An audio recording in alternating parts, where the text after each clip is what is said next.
What does that even mean, Bowers Game Corner? Ahoy there, YouTube! I'm back again today for another game review, and today I'm very excited to check out SuperShow, the Backlash from SRG. This is for 2 to 4 players. Ages 10 plus will take you about 15 minutes to play, and in SuperShow, the Backlash, you're going to be taking control of a wrestler and trying to pin your opponent, a la, typical WWE style wrestling. There'll be DDTs and backflips and all sorts of crazy stuff like that. Now, I do want to mention, the box says 2 to 4 players.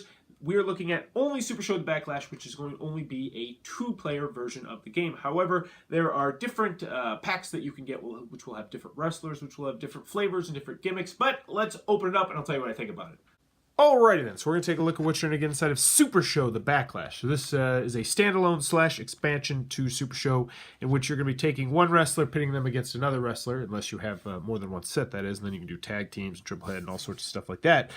But you're going to be fighting each other wrestling style. So, first and foremost, we got a handy-dandy rule booklet. It is one big page, double-sided, full color, full of pictures, illustrations, a couple examples, and it's pretty well done. It should have you up and running pretty quickly. It's a surprisingly simple game.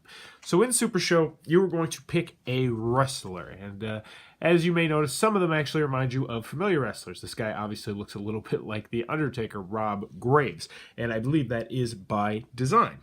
They're going to have their own unique 30-card deck. Now, some of the cards will be similar, but each one will have its own unique little flavor, and that is also asymmetrically enhanced by the fact that each one's going to have their own gimmick, because, all wrestlers do have their own gimmick. Also, they're each going to have their own number of power, technique, agility, strike, and submission and grapple, which will work together with these 6-sided dice that you're going to be rolling. So, at the beginning of the game, you're going to get your 30 cards, and they'll be numbered on the bottom, 0 through 30, right down there. You're going to get your character, you're going to get your one wrestling die, and then you are going to be ready to roll. So each player is going to get 3 cards, and we'll go over these cards a little bit later. But the main thing you need to know are there's 3 main kinds of cards. There's going to be lead cards, there's going to be follow-up cards, and there's going to be finisher cards. In order to pin your opponent, you are going to need to play the finisher cards so that you can pin them. So when you first start the game, you are both going to roll the die. Why are you rolling the die? Well, you're going to see who goes first, and the player that goes first is going to have the highest number. So you're saying, what? This is P. That stands for power. That's not a number. Well, you're going to look over here and see that you have an 8 on your power. So let's see what Paulie Picone does. He's not very good at grappling, so he's only got a 5. So Rob Graves will go first, which means he's going to draw a card since he won the die roll, and he is going to hopefully play a card. So how this works is you can only play a follow-up card if you have a lead card played. You can only play a finisher card if you have a follow-up played. So you're going to be trying to play one of these cards. So luckily, we do have a lead card right here. We have a lead submission, which is the headlock. Now, this is also a special card because it has a little stop over here in the corner.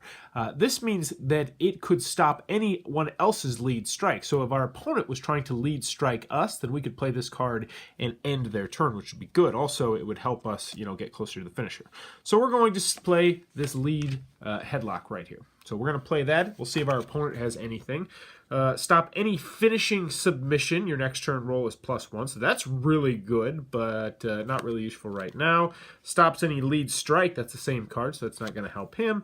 And stops any follow-up submission, so that's also not going to help him. So we have successfully implemented the headlock. So now what's going to happen is you'd say normally in a normal game it would be Paulie Picone's turns, but not in this game because it tries to simulate wrestling. In wrestling, it's not always just back and forth and back and forth and back and forth. There's like momentum and there's an ebb and fade how the match is going to go. So what's going to happen now is both players are once again going to roll their dice and compare their numbers. So let's see. I got a grapple, which is good. That's my 9. That's actually one of my stronger ones. And he got a strike, which is a 10. So he actually took control of this match. So since he won the die roll, he would draw another card, and then he would play a card. So let's see. We have a follow-up strike. We have a lead grapple, 2 lead grapples, and a lead submission. So which one do we want to do? Well, let's look at his special ability and see if that impacts us. When you roll strike for your turn... search your deck for one card with punch in the name and add it to your hand, then shuffle. So we actually did roll strikes, so we would be looking for something with a punch. So yeah, we'll just get this roundhouse punch, and then we'll shuffle up our hand. I almost forgot about their special abilities for a second.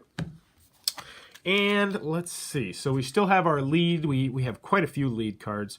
So stop any follow-up submissions, stop any finishing submissions, stop any lead strikes. So we could probably play this one pretty safely because we know he's probably not going to lead strike again, most likely, because he's going to want to do a follow-up. So we might play that one right there. And now we have him in a headlock. He can choose to block it if he can, stop any lead submission. So, he actually could stop this, which would be good for him. So he is going to stop that. Boom. Stop it. So now, that means that his card is actually going to go into his discard pile, which is bad for two reasons. First, this means he's going to have to play another lead card, which means he's one step further away from pinning us. Also, secondly, that means that he has one card in the discard pile, and if you ever have all your cards in the discard pile, you get what's called counted out and you lose the game. It's yet to happen in like the 5 or 6 times that I've played this, but it definitely could happen. So, now, since we've taken control of the match, we still are going to do the dice roll to see what's going to happen. So this guy's got his T, which is his technique, which is a 5. He's got his strike, which is a 10. And yeah, so we do that.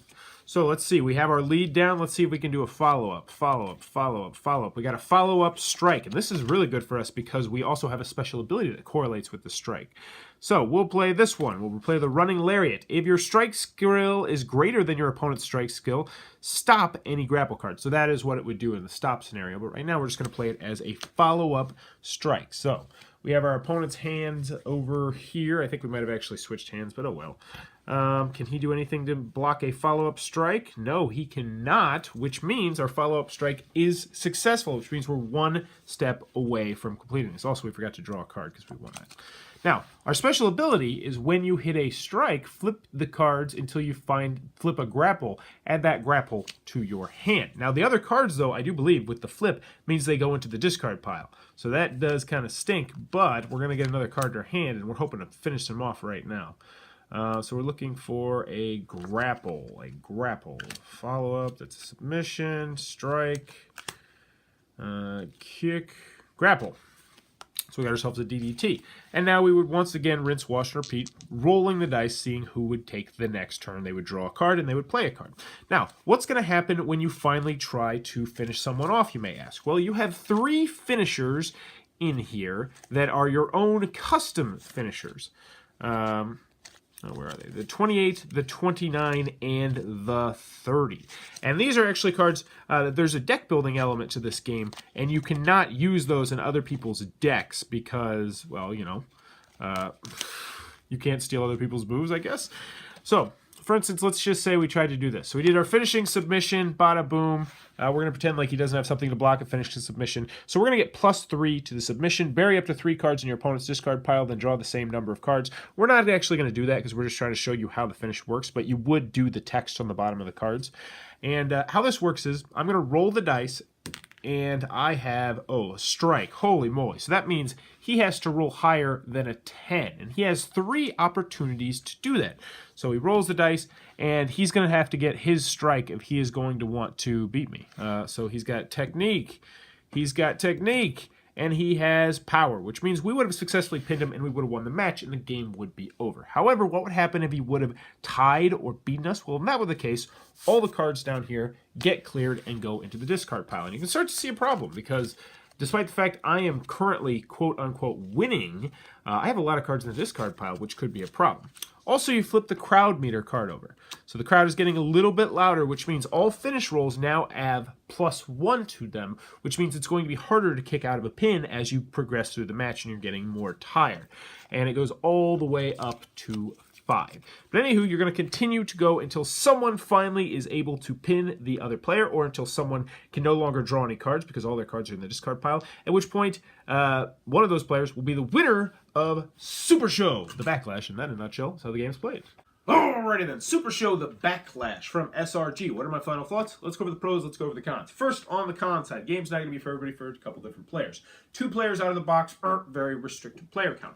Also, the theme is going to turn off some people. Some people just don't like wrestling, especially professional wrestling, so obviously that might be a turn off to some people.